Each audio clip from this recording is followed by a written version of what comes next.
ভিডিওতে আমরা ষষ্ঠ শ্রেণীর দ্বিতীয় পর্যায়ক্রমিক মূল্যায়নের ইতিহাসের 10 নম্বর স্কুলের প্রশ্নের উত্তরগুলো আলোচনা করব। একই রায় আদি বৈদিক যুগে উৎপাদিত প্রধান শস্য ছিল যব। 2 বৈদিক সমাজে পরিবারের প্রধান ছিলেন বাবা। 3 মেগালিথ হলো বড় পাথরের সমাধি। 4 গৌতম বুদ্ধ জন্মেছিলেন শাক্য বংশে। 5 মৌর্য আমলে জেলা প্রশাসনকে বলা হতো আহার। 6 দ্বিতীয় বৌদ্ধ সঙ্গীতি হয়েছিল বৈশালীতে। 2 আছে শূন্যস্থান পূরণ। আয় কনিষ্ক 78 খ্রিস্টাব্দে কুষাণদের শাসক হন। 2 আর্য একটি ভাষাগত শব্দ। 3 পার্শ্বনাথ ছিলেন জৈন তীর্থঙ্কর। 4 আর্য সত্য বৌদ্ধ ধর্মের অংশ।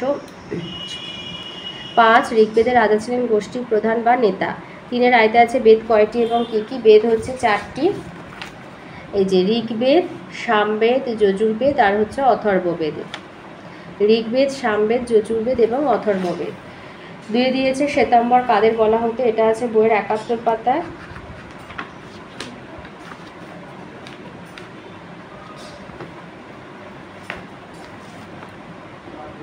লিখবে অন্যদিকে উত্তর ভারতে থেকে যাওয়া জৈনদের নেতা ছিলেন স্থূলভদ্র। তিনি পার্শ্বনাথের মতো জৈনদের একটা সাদা কাপড় ব্যবহারের পক্ষপাতী ছিলেন। এই জৈন সন্ন্যাসীদের গোষ্ঠী শ্বেতাম্বর নামে পরিচিত। তিনি দিয়েছে পঞ্চম মহাব্রতকে, এটা আছে বইয়ের 70 পাতায়। জৈন ধর্মের 4টি মূল নীতিকে বলা হয় চতুর্যামব্রত। মহাবীর এই 4টি নীতির সঙ্গে আরও একটা নীতি যোগ করেন। তার মতে ব্রহ্মচর্য নীতিও জৈনদের মেনে চলা উচিত। এই 5টি নীতিকে একসঙ্গে পঞ্চম মহাব্রত বলা হয়। এটা 2 নাম্বার আছে। 4 আয়তে আছে কুষাণ কারা, এটা আছে বইয়ের 87 পাতায়।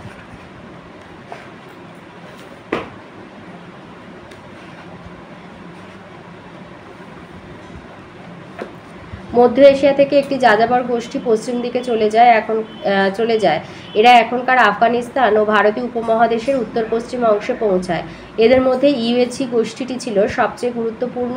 ওই গোষ্ঠীর একটি শাখা ছিল জুসাং। তারা ব্যাকট্রিয়ার উপর অধিকার কায়েম করেছিল। এরাই ভারতের ইতিহাসে কুষাণ নামে পরিচিত। ধীরে ধীরে কুষাণরা এক বিরাট সাম্রাজ্য তৈরি করেছিলেন।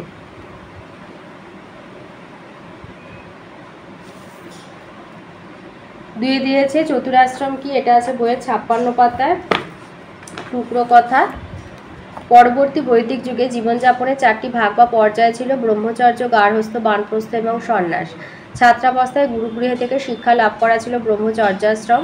শিক্ষা লাভের পর বিয়ে করে সংসার জীবন যাপনকে বলা হতো গার্হস্থ্যাশ্রম।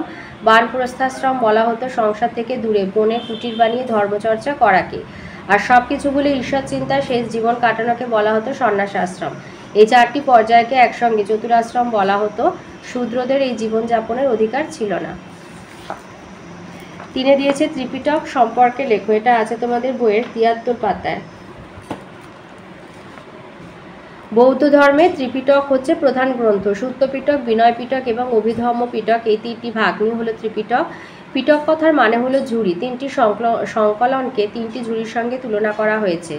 সূত্র পিটক হলো গৌতম বুদ্ধ এবং তার প্রধান শিষ্যদের উপদেশগুলির সংকলন।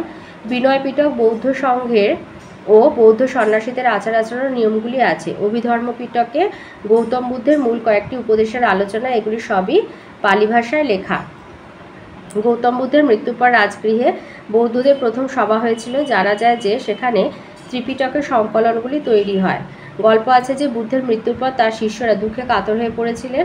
তখন সুভদ্র নামের একজন শিষ্য বলেন, এবারে আমরা নিজেদের ইচ্ছা মতো চলতে পারবো, সবসময় বুদ্ধের কথা মতো চলতে হবে না। বুদ্ধের আরেক শিষ্য ছিলেন মহাকাশ্যপ। তিনি সুভদ্রের কথা শুনে ভাবলেন, এখনই বৌদ্ধ ধর্মের নিয়মগুলি সংকলন করতে হবে, নয়তো সবাই নিজেদের ইচ্ছা মতো চলবে, তাতে বৌদ্ধ ধর্মের ক্ষতি হবে। সেই মতো মহাকাশ্যপ রাজগৃহে সভা ডাকলেন। সেই সভায় প্রথম 2টি পিটক সংকলন করা হলো। 5 আয়তে আছে বৈদিক শিক্ষা ব্যবস্থা কিরূপ ছিল আলোচনা করো, এটা আছে বইয়ের 57 পাতায়। বৈদিক সাহিত্য থেকে সেই যুগের শিক্ষা ব্যবস্থার ধারণা আমরা পাই। শিক্ষা ব্যবস্থার প্রধান ছিলেন গুরু। মৌখিকভাবে শিক্ষা চর্চা হতো। গুরু একটা অংশ পড়ে তার মানে বুঝিয়ে দিতেন। ছাত্ররা সেই পুরোটা শুনে আবৃত্তি করত ও মনে রাখত। মুখস্থ করার ক্ষেত্রে সঠিক উচ্চারণের ওপর বিশেষ জোর দেওয়া হতো। বৈদিক যুগের কোনো লিপির খোঁজ প্রত্নতাত্ত্বিকরা পাননি। পরবর্তী বৈদিক যুগে শিক্ষার সঙ্গে উপনয়নের সম্পর্ক দেখা যায়। ছাত্র শিক্ষা নেওয়ার জন্য গুরুর কাছে আবেদন করত। উপযুক্ত মনে করলেই উপনয়ন অনুষ্ঠানের মধ্যে দিয়ে গুরু সেই ছাত্রকে শিষ্য হিসাবে মেনে নিতেন। মেয়েদেরও যে উপনয়ন হতো তারও বেশ কিছু প্রমাণ দেখা যায়। গুরুর কাছে থেকেই ছাত্ররা শিক্ষা লাভ করত, সেখানে পড়াশোনার পাশাপাশি অন্য কাজকর্ম ছাত্রদের করতে হতো। ছাত্রদের থাকা খাওয়ার দায়িত্ব ছিল গুরুর উপরে। 5-এ 2 নম্বর প্রশ্ন বলেছে হরপ্পা এবং বৈদিক সভ্যতার মধ্যে সাদৃশ্য বৈসাদৃশ্যগুলি লেখো। এটা রায়মার্টিনের 62 পাতায় রয়েছে।